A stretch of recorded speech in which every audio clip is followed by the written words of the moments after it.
Dice el Padre Nuestro, esa oración que a muchos nos enseñaron en la Iglesia Católica tal vez: Padre nuestro que estás en los cielos, venga a nosotros tu reino.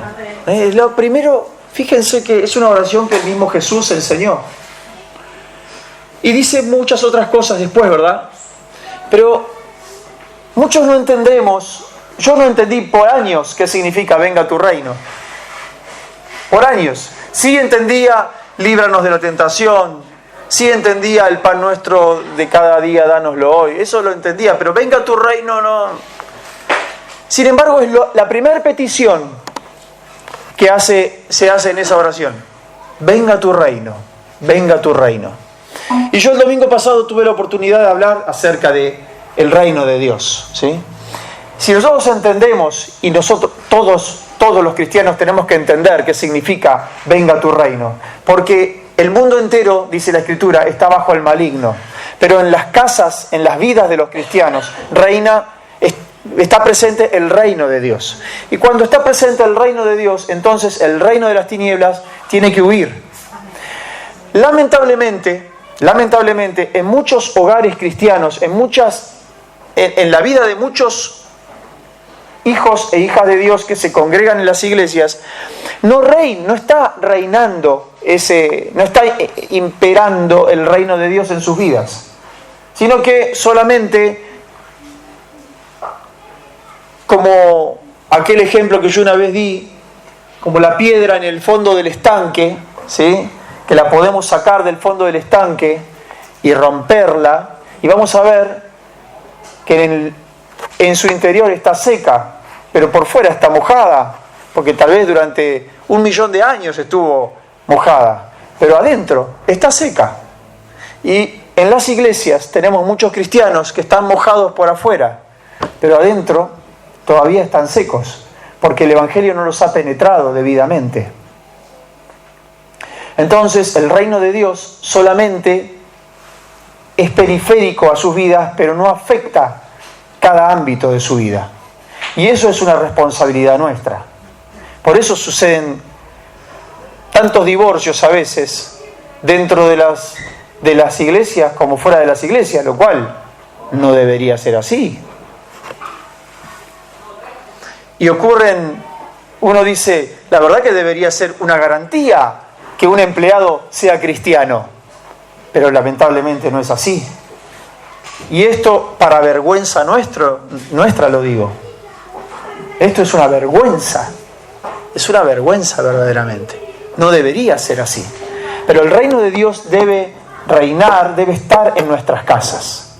Porque entonces esto afecta a nuestros valores, nos afecta a nuestra manera de pensar y de vivir, y esto trae beneficios que podemos contar con las promesas de la Biblia. ¿Por qué? Porque está el reino de Dios en nuestra casa.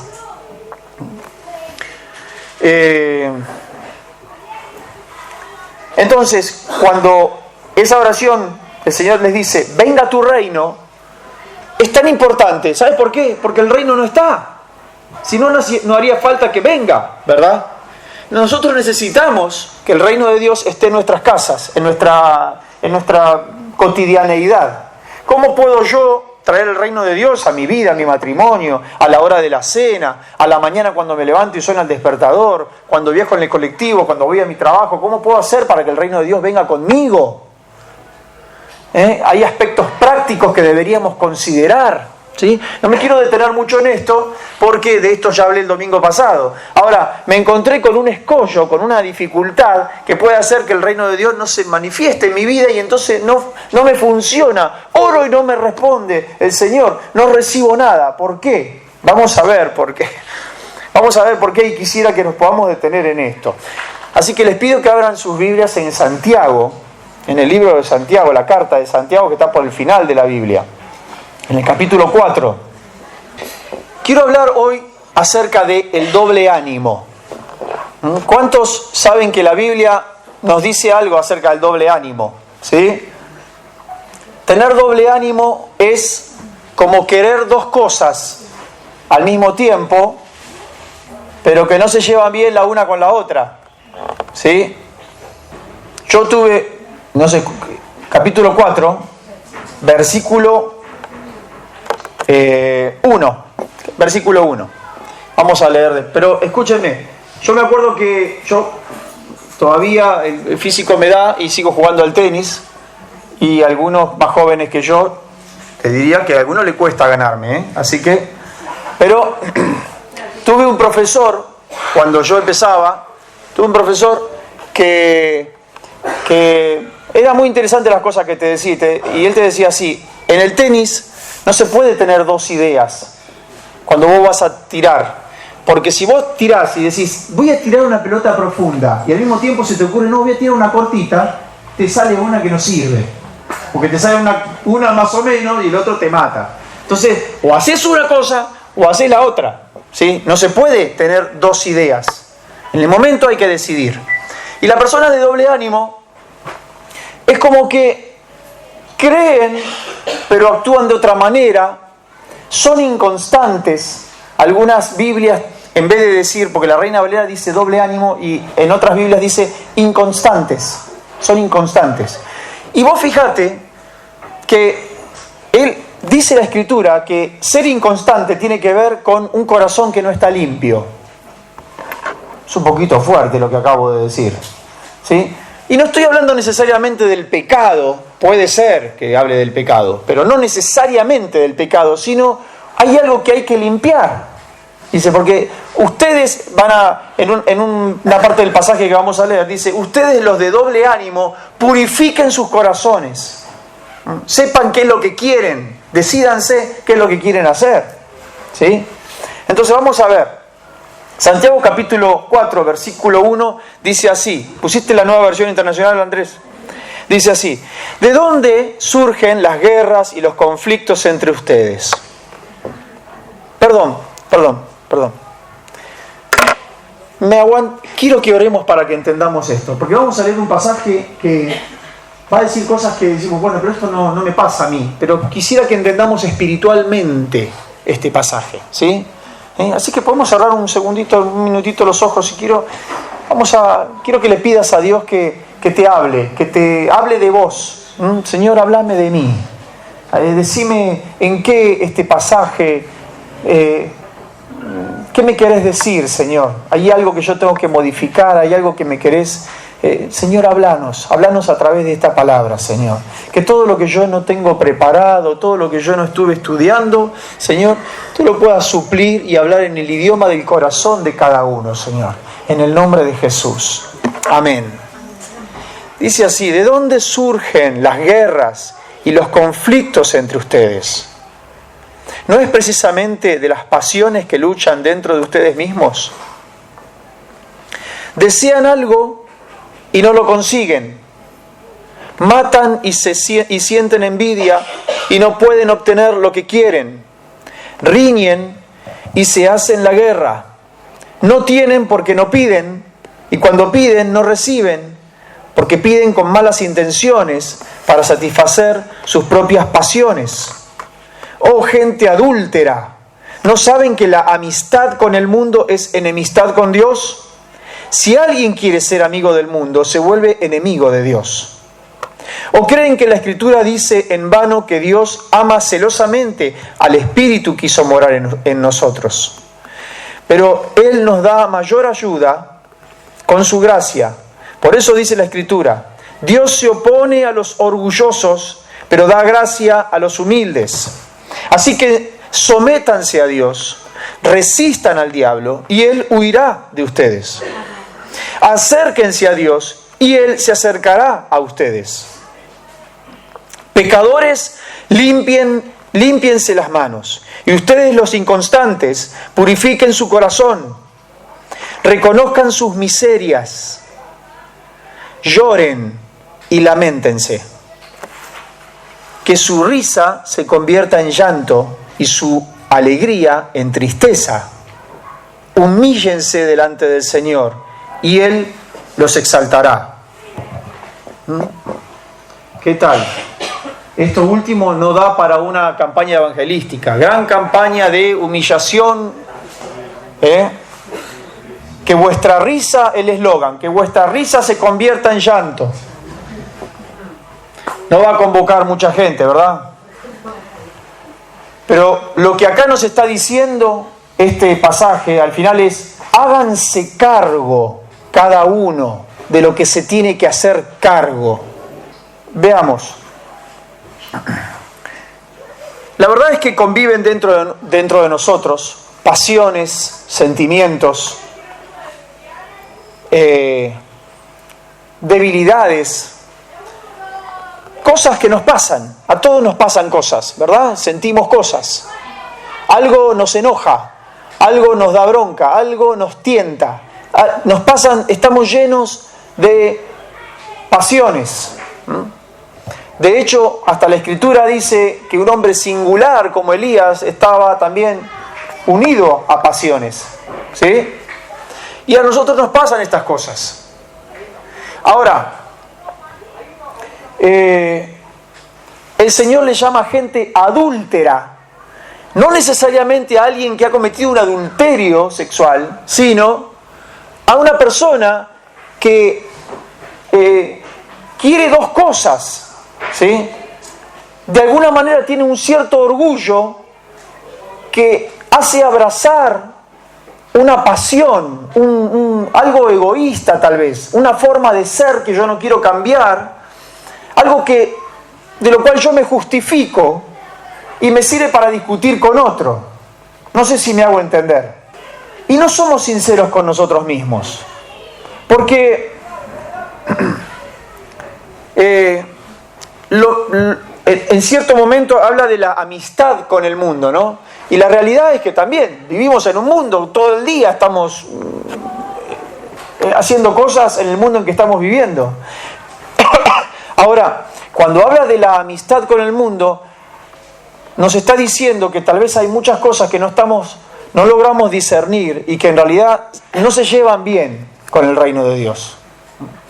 Filosofías y cosas que escuchamos, noticias.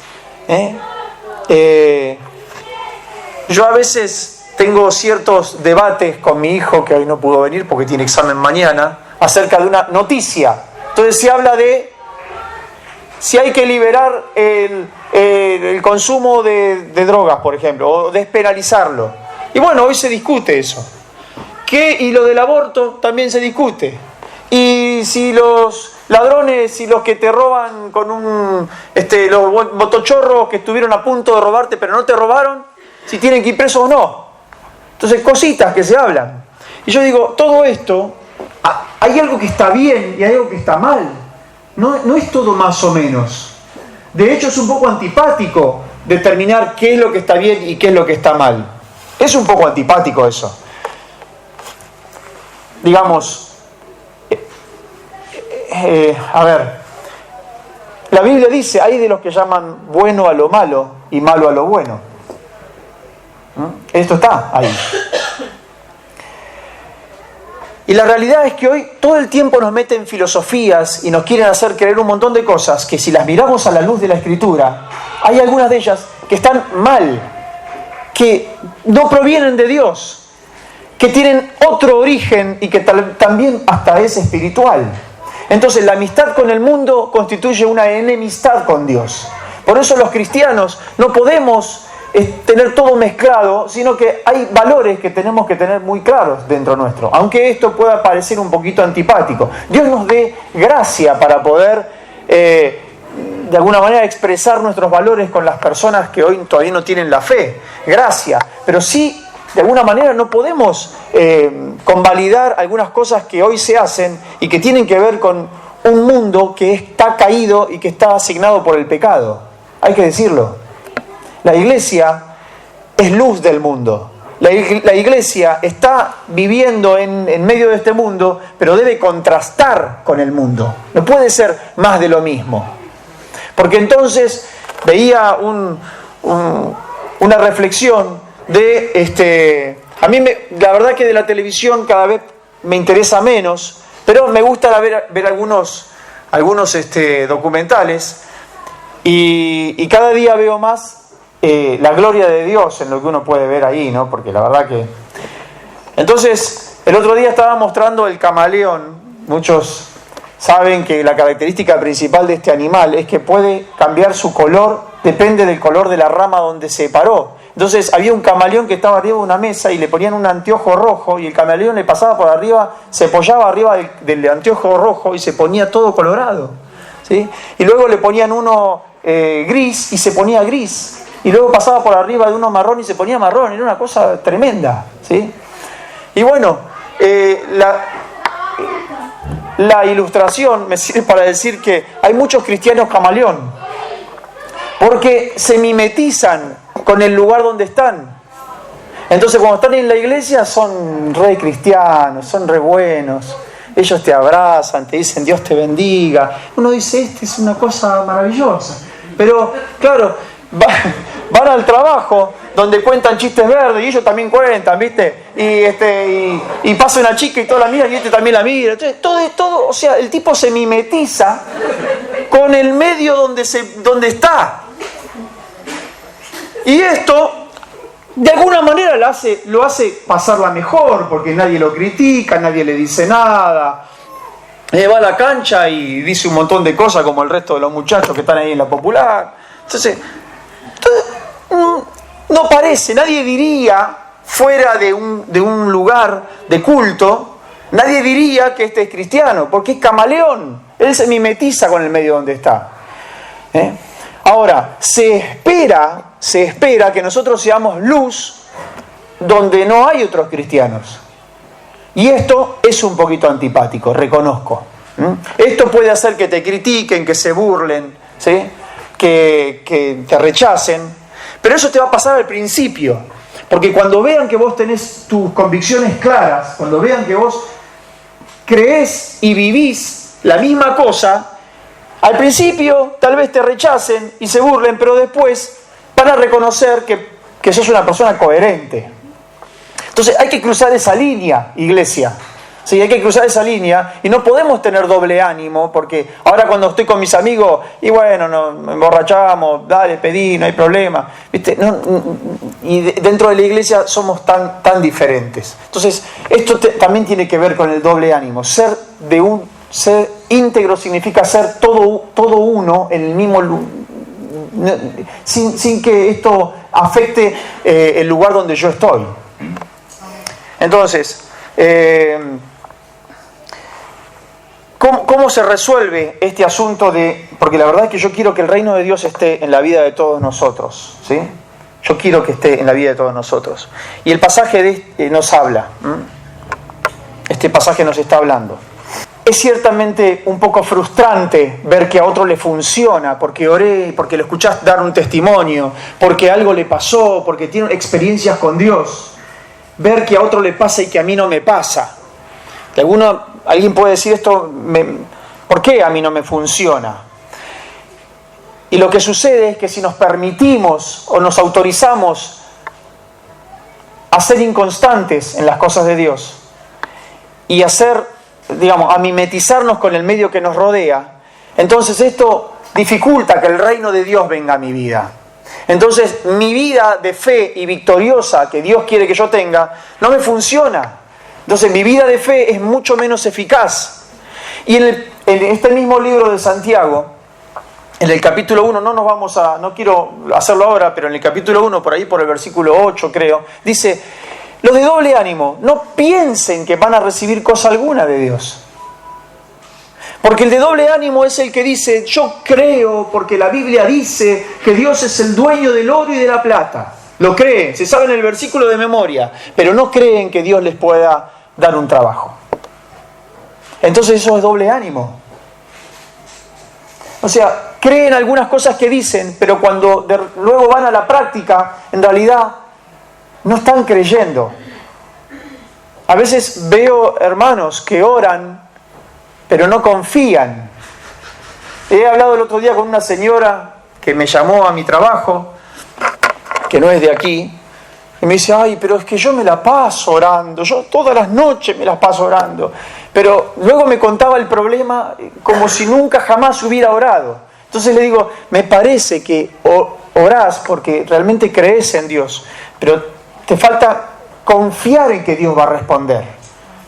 Hay muchas personas que oran y oran, y entonces llaman a la radio y a la otra radio y le piden oración a medio mundo, pero no le funciona porque ellos no están creyendo. Entonces, que seamos constantes, ¿sí? Y la Biblia ahí nos dice qué es lo que hay que hacer. El versículo 7 dice, sométanse a Dios, ¿sí? Sométanse a Dios. Todos nosotros tenemos que estar sometidos a Dios. Señor, me voy a someter a lo que vos querés para mí. Me someto deliberadamente. Deliberadamente me someto. Entonces, cuando yo me someto a Dios, se me abren los ojos para ver qué cosas no son de Dios. Porque luego el versículo dice, resistid al diablo y él huirá de vosotros. Pero yo no puedo resistir a quien no veo. Entonces, hay familias, hay cristianos que ven películas de terror y después no duermen. Y entonces hay que ir a la farmacia para comprar pastillas para dormir, pero pará, te voy a dar algo más económico. No mires esa basura, porque eso es del diablo. A ver si te entendés. Esas cosas hacen mal. Y podría poner muchos ejemplos. Si nosotros nos sometemos a Dios, si buscamos a Dios, naturalmente no vamos a estar interesados en ver una película de terror. O ver tantas cosas que se ven, tragarte el programa de Chimento de la tarde. Que te sentaste a las 3 de la tarde y siguen hablando lo mismo hasta las 7 de la tarde, la misma cosa. Porque tienen que llenar el espacio, ¿sí? Entonces se pierde tiempo en cosas que no aprovechan para nada. Y después dice, no sé qué me pasa, no tengo ganas de leer la Biblia.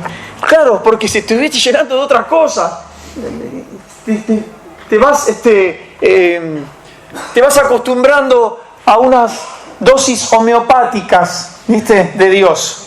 Ya no necesitas más que eso. Y es muy lamentable, ¿sí? ¿Se entendió eso lo que dije? Muy poquito quiere decir, sí, me entendieron todos, ¿sí?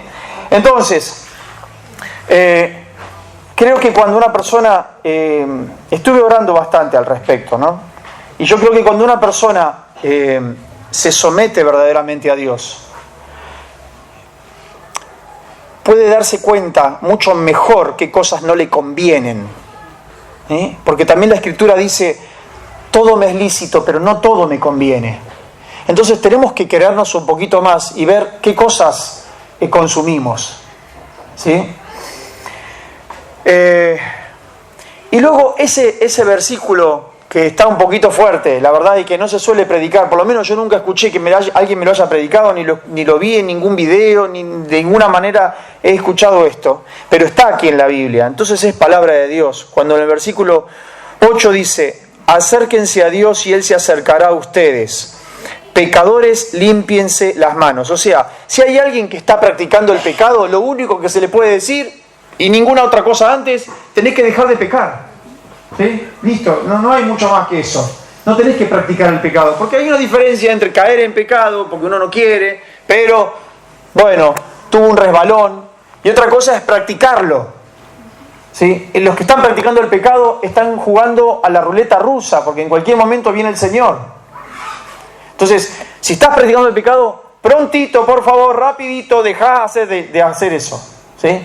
Y luego tenemos cuando dice, y ustedes los de doble ánimo, o aquí dice los inconstantes, ¿no? Ustedes los inconstantes, purifiquen su corazón. O sea que la inconstancia tiene que ver con falta de purificar nuestro corazón. Entonces, reconozcan sus miserias. Está un poquito fuerte esto. Lloren y lamentense. Que su risa se convierta en llanto y su alegría en tristeza.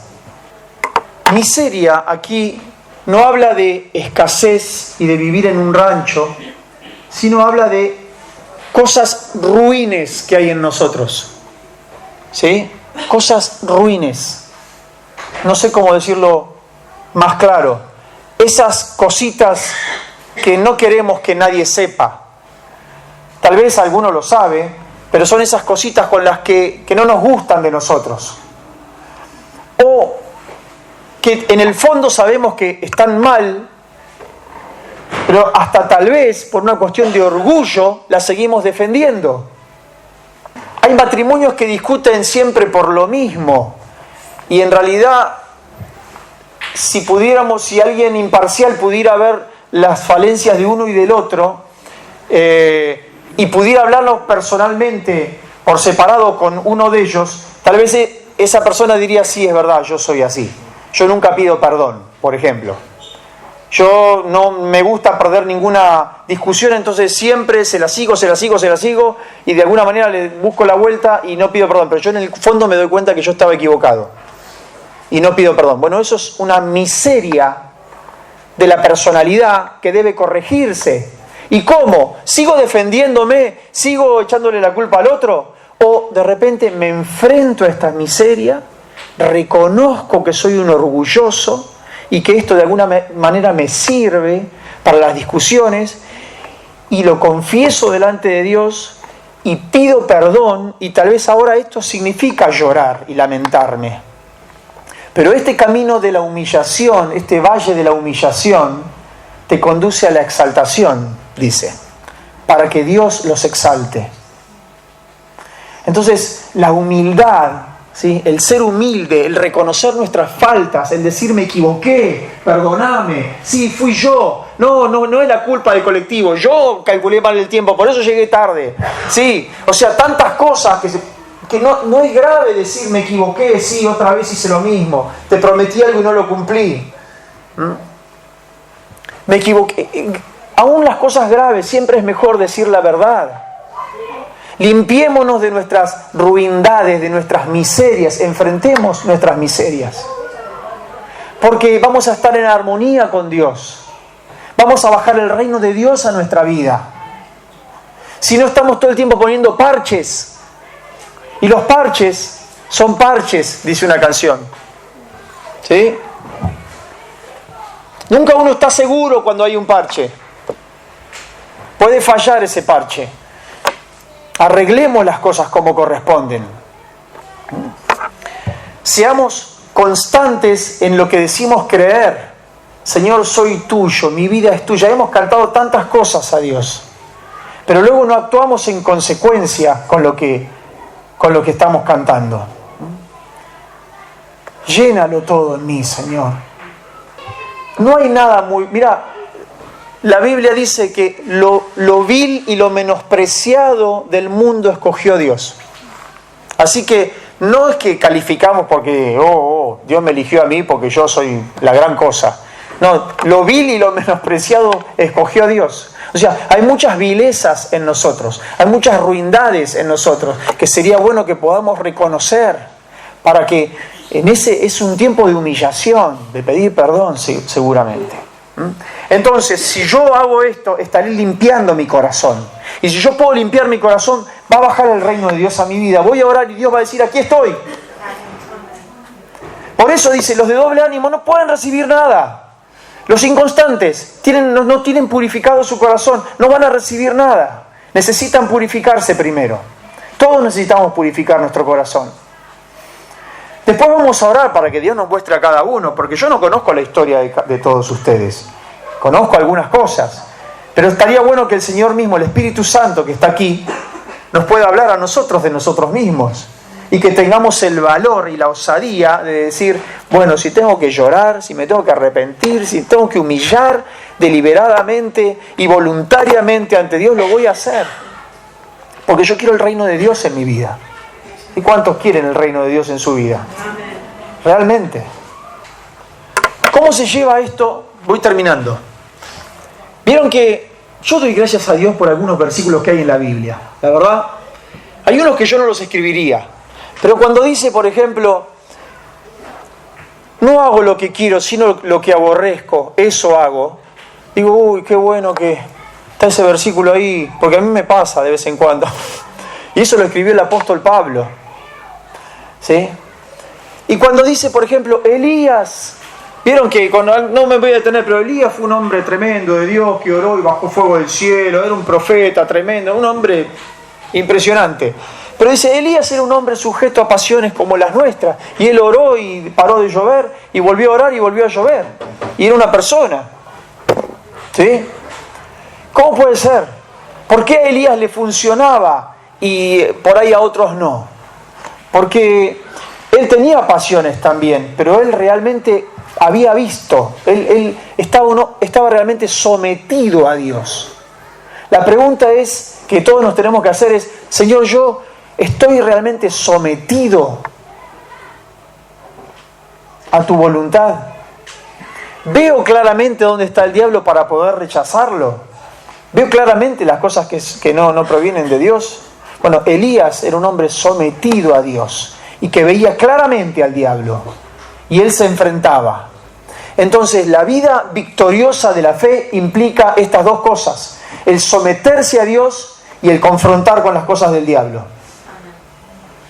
Es así. No lo puede hacer el pastor o alguien por vos. Cada uno lo tiene que hacer en su vida.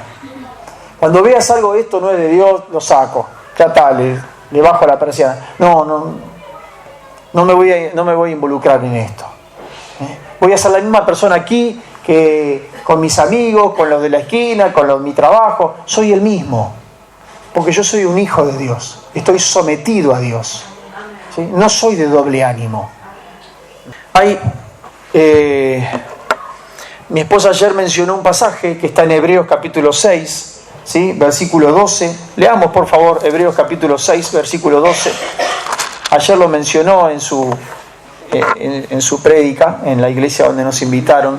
Y dice así, Hebreos 6, 12, dice, no sean perezosos, más bien imiten a quienes por su fe y paciencia heredan las promesas. Fe y paciencia. Porque a veces el Señor se tarda un poquito más de lo que te gustaría en que te responda. Pero algunos le ponen fecha de vencimiento a su oración y dicen, bueno, yo espero un mes. Y en un mes no está, lo hago de otra forma. ¿Viste? Entonces le ponen, no se puede. Porque es por la fe y la paciencia, ¿sí?, que heredamos las promesas. La fe y la paciencia. Así heredamos las promesas. Y dice Isaías capítulo 26, versículo 3, dice, tú guardarás, si quieren no lo busquen, así yo se los cuento, dice, tú guardarás en completa paz a aquel que en ti persevera, porque en ti ha confiado. La perseverancia es una virtud, una gran virtud que deberíamos todos ir probando y fortaleciéndonos en esa gran virtud que es la perseverancia. La perseverancia es alguien que dice, bueno, Dios dice que el Señor me va a proveer, ¿sí? Entonces le pido que me provea y espero, porque total dice que me va a proveer. Si en un mes no me provee, agarro una moto y me voy de motochorro y de alguna manera, y cuando llega uno con una billetera gorda digo, gracias Señor. No voy a confiar hasta que suceda lo que la Biblia dice. ¿Por qué? Porque Dios es digno de confianza. O sea, podemos confiar en Dios. Si Dios dice algo, yo tengo que poder confiar en esto. Lo que sucede es que a veces tenemos una medida de fe, pero no tenemos la paciencia para poder esperar que eso se cumpla. ¿Se está entendiendo? Supongamos que Jesús, no estamos dependiendo de si Dios se levantó de buen humor o se levantó de mal humor. Hoy tengo ganas, mañana no tengo ganas. Hoy Dios dice, adórenme, y mañana dice, no lo quiero ni escuchar a ustedes. Entonces, uno diría, no se puede confiar en Dios. Porque hoy te dice una cosa, mañana otra. Jesús, imagínate, voy a ser el Salvador del mundo. Después va a orar y decir, Señor, no tengo ganas, porque me van a pegar, me van a dar con el látigo, me van a escupir, me van a clavar la corona de espinas.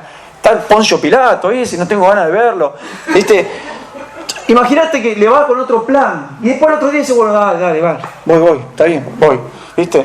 Y después el otro día otra vez se arrepiente. Señor, tengo una idea mejor.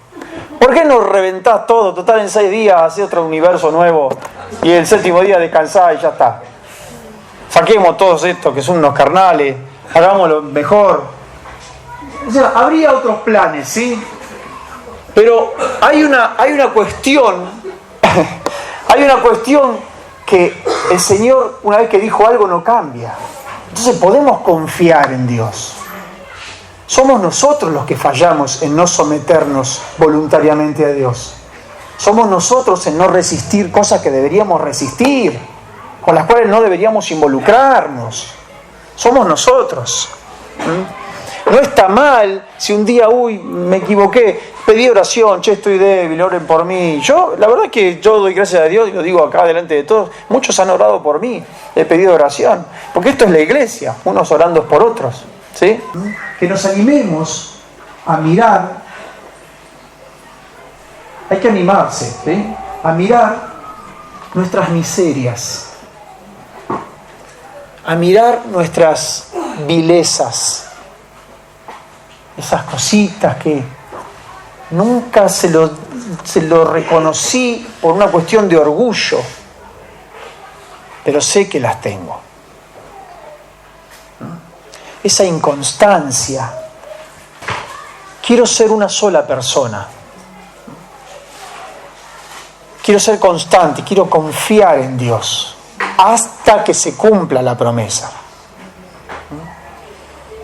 Quiero reconocer mis faltas. Quiero verdaderamente que el Espíritu Santo gobierne mi vida. Que no se le haga tan complicado al Espíritu Santo convivir con mis vilezas, con las miserias, con mis debilidades. Porque yo tengo el Espíritu Santo. Todos los que estamos aquí tenemos el Espíritu de Dios. Porque hemos recibido a Jesús como nuestro Señor. Y si alguien no lo hizo, hoy es tu día de salvación. Hoy tenés que aceptar a Jesús para que sea tu Señor y Salvador. Y si alguien estuvo medio alejado y un poco enojado, y hasta tal vez tenga razones para estar enojado, muchas razones. Quiero decirte que la iglesia es un lugar de gente pecadora, tal vez, pero en proceso de ser cada día mejores. Quiero decirte que tal vez en la iglesia no vas a encontrar a las mejores personas. Vas a encontrar algunos que no son un ejemplo, pero han abrazado la fe y entonces están en camino de ser mejores. Muchos estamos en proceso de ser mejores. Yo quiero que todos entendamos esto. Se espera que dentro de un año estemos mejor que ahora. Y si alguno cayó, lo vamos a levantar, lo vamos a ayudar. Si realmente está arrepentido, lo vamos a ayudar. Queremos salir adelante. Amén.